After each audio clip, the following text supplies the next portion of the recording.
Hello students, welcome to ninth standard. Due to lockdown, there are no regular classes. So, through the videos, we are going to teach. Up to 8th standard in social science, you studied history, civics and geography. But in this year, means in ninth standard, economics is also included. Economics is the branch of knowledge concerned with the production, distribution, consumption of goods and services. Now, I am going to start economics first lesson, the story of village Palampur. In this chapter, we will learn about certain basic economic concepts like production, distribution, natural resources, activities which are prepared by human beings, etc. Palampur is an imaginary village, and the purpose of the story is to know about production. Production carried out through two activities. They are farming activities and non-farming activities. Farming is the main activity in Palampur, whereas some non-farm activities like manufacturing, dairy, transport, etc. are carried out on a limited scale. The production activities need various types of resources like natural resources, man-made resources, human effort, money, etc. Through the story of Palampur, here we will learn how various resources combine to produce the different goods and services. First of all, we will study about population in Palampur.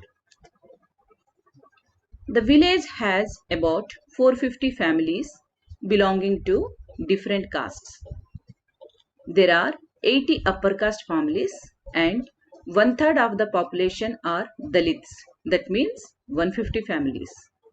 The 80 upper caste families own the majority of land in the village. Their houses are quite large and made of brick with cement plastering. The 150 Dalit families live in one corner of the village and in small houses which are made of mud and straw. Now, description of the village Palampur. Palampur is well connected with nearby village Raiganj and small town Sahapur. An all-weather road connects the village Palampur to Raiganj and Sahapur. Many kinds of transports are visible on the road like bullock carts, tongas, some motor vehicles like motorcycles, jeeps, tractors, trucks, etc. Palampur has two primary schools and one high school. There is a primary health center run by the government and one private dispensary where the sick are treated. Most of the houses have electric connections. They used electricity to run tube wells in the field and also used in various types of small business. In villages across India, farming is the main production activity. Now, we are going to start next topic, organization of production. First of all, let us know the aim of production. The aim of production is to produce goods and services to satisfy our needs. That means to fulfill our day-to-day needs, we produce goods and services. Now, what is production? Production is the process to make final goods from the essential elements or requirements. So, here the requirements or essential elements which cooperate one another in the process of production are known as factors of production. There are four factors of production. They are land, labor, physical capital and human capital. The first factor is land. It is the basic natural resource. required as an input in any production. It includes land and other natural resources such as water, forest, and minerals. The second factor is labor. It means physical and mental effort put in by the human being during the process of production. So, labor can be divided as skilled labor and unskilled labor. Next factor is physical capital. It is also called as capital. It means variety of inputs required to every stage of production such as tools and raw materials. Physical capital also divided into two types, fixed capital and working capital. Fixed capital is durable in nature and can be used a number of times over a long period, such as tools and machines. Working capital includes raw materials and money in hand. These are used up in the process of production. The last factor is human capital. It refers to knowledge and enterprise that are required to put together land, labor, and capital to produce an output. In simple, human capital means a business person or an industrialist who coordinate land, labor, and capital by using his knowledge and skill and produce an output.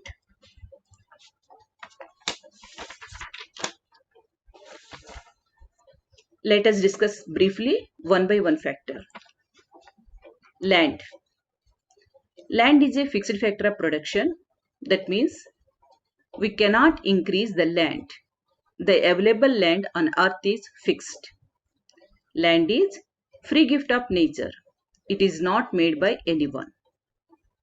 It is a passive factor of production, means land itself does not produce anything alone. It needs help of labor, capital, human capital, etc. And the production from the same piece of land can be increased by using varieties of modern techniques. Now, the second factor, labor.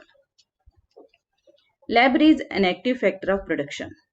Efficiency of the labor can be increased through training. Farm laborers come from either from landless families or families cultivating small plot of land, and wages are paid to the labor on the basis of their ability and the kind of work they doing. Next one, physical capital. It is man-made source of production and it is of two types, fixed and working capital. It is also passive factor like land. Without the help of other factors, it does not produce anything. But the capital has an economic value. The last one, human capital. It is most important factor of production because it combines all other factors of production to produce. It is an active factor of production. It produces goods and services for self-consumption or to sell in the market. Students, after watching this video, read first and second pages of the lesson, The Story of Village Palampur, and prepare the answers for the following questions. First one, Palampur is a well-developed village. State any 5 reasons. For this answer, you have to describe all the facilities of Palampur with side headings like electricity facilities, education facilities, health facilities, transport facilities, production activities, etc. Second one, what is the aim of production? State any 4 requirements for production. For this answer, first define aim of production, then describe all the factors of production, land, labor, physical capital and human capital separately with their characteristics. Third one, differentiate between land and capital. First read all the features of the land and capital. Make 2 columns and write at least 3 differences. Last question. What is physical capital? What are its different types? For this, first define physical capital, then write it 2 types and describe with side headings. Student, write all these questions and answers in your notebook with neat and clean handwriting. Thank you.